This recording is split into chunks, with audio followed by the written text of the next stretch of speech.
Thanks for staying with us. Palesa Manaleng continues to prove herself in the world of sport and just in life, really. She's taken part in a number of competitions following her cycling accident, which left her paralyzed in 2014. Now, earlier this year, she was part of the team that represented South Africa in the Paracycling Road World Cup in Belgium, and she's now working hard towards the 2020 Tokyo Paralympics. But getting sponsorship has been one of the major battles, and she joins us more now to bring us up to speed on this quest that she's undertaken. Palesa, thank you so much for coming in. And just so people understand, you're also a colleague of ours. Yes. You're a journalist here in our online department, so you really do have a full day-to-day schedule. We've got nothing to complain about. Thanks for coming in this morning. You are the national hand cycling champion. Is that correct? Yes. So we've got a reigning national champion in our midst. Congratulations on that title, first of all. But you have decided that you're not happy with that. You're not going to say, well, I've made it to the top of my sport in the country, and that's where I'm going to leave it. You've set your sights on going to Tokyo to take part in the 2020 Paralympics. Tell us why. Why? I mean, it'll be one of the things I want to tick off my bucket list, and who doesn't want to represent their country at an international level like that? Even when I was playing hockey, when I was able-bodied, I wanted to go to the Olympics. Now that I'm in a wheelchair, I want to go to the Paralympics. You know, I want to break records, leave a legacy, show people that I can, and they can, no matter what. Now, everybody always speaks about the aura of positiveness that's around you when you come into the different departments, you go about your daily work. But it wasn't always like that. I mean, you were en route to become a top cyclist when this accident happened and changed your life forever. 2014 is not that long ago. It's 5 years. It's 5 years. When you look back to how far you've come from having that accident and knowing that the dreams that you'd set yourself at that time will not be realized in that way. What do you make of how far you have come? And do you still have moments where you look back and think, yes, but what if? You know what? I'm very proud of myself. I do have what ifs. You know, there's no way that you can't have a what if, you know, because it's a bit harder now when you're differently able than it is when you're able to get around, to get sponsors, to be recognized. People don't see para-athletes as competitive athletes. They look at us as inspirations. Oh, she's doing this. Oh, that's cute. What an inspiration. They don't see that we work just as hard as able-bodied athletes, and we want to be just as great.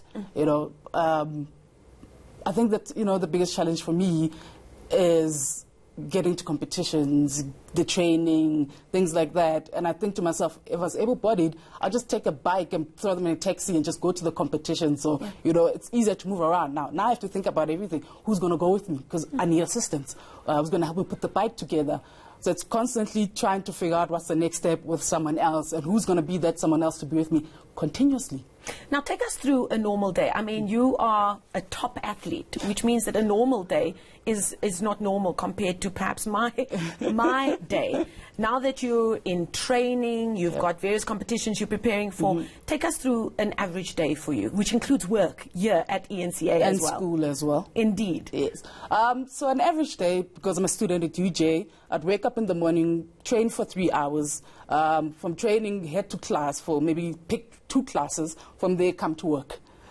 From work, if I'm not exhausted, maybe do like an hour, just an hour session on my trainer on the bike. So that's my day, short. And in between all of that, you come to work, you're attending classes. Assignments. And a little birdie tells me you're also in the midst of writing a book. You've written a book already for young adults, and now you've set about writing a book. Tell us about that project. Is it your life story that you're putting on paper? Yes, I'm writing a book. I'm with Jakana. I'm writing my life story. I'm writing about my life before the accident, during the accident, and now as I, you know, try to become a Paralympic champion.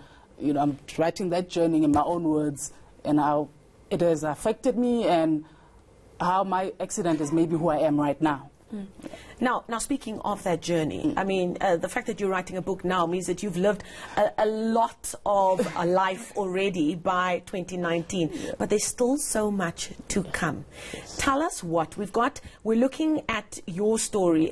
We want to follow your story and follow your road to Tokyo, because we're speaking a truth to power here, and we're saying you are qualifying for the Paralympics. Yes. Take us through what you're doing now and what you're preparing for, and how that route is going to follow up until around August next year. So right now, during December time, when everyone's going on holiday, I'm on training. So I'm training for the national championships, which are in Feb, then Mpumalanga. It's been raining, so I've been training indoors and not on the road, which is fine. Training, preparing for that, trying to get sponsors to also help me get to Italy, because after the national championships in Mpumalanga, in May it's Italy. And from Italy, it's Belgium. And from Belgium, it's Canada. And then SESCOC decides who goes to the Paralympics, of course, to represent South Africa. My job is to qualify, is to become part of the top 10 in the world, to show them that I'm able to do it. So I'm just doing the easy part. Now, tell us where are your times at the moment in terms of that qualifying journey, and where do you need to get to? All right, so right now, because I only competed in one World Cup, unfortunately, instead of the 3 that everyone else did in a World Championship. I currently rank number 28 in the world. I'd love to be number 5, 4, 3, 2, 1 in the world. That means that's why I was listing all those World Cups that I need to take part in, which is funding. You know, indeed. So if you take part in those World Cups, you have a better chance of improving your times and indeed improving your ranking, which brings you closer to qualification. There you go. So it's money. So what is the distance that you are taking part in? The distances that you are hand cycling? So in hand cycling, you've got the time trial, where you compete against time, and the road race, where you compete with everyone else. So the time trial is 20 kilometers, and the road race is 56 to 60 kilometers. Goodness me. And your time, you are positive. Your time you can improve to a point where you need to qualify. Mark my words. Okay, so there we have it. Palesa Manaleng has given us some insight to what her road to Tokyo will look like. We on this weekend are going to keep track on that. You're going to have to keep us up to speed on the times that you're putting out there, so that we can make sure you get to those qualifying times.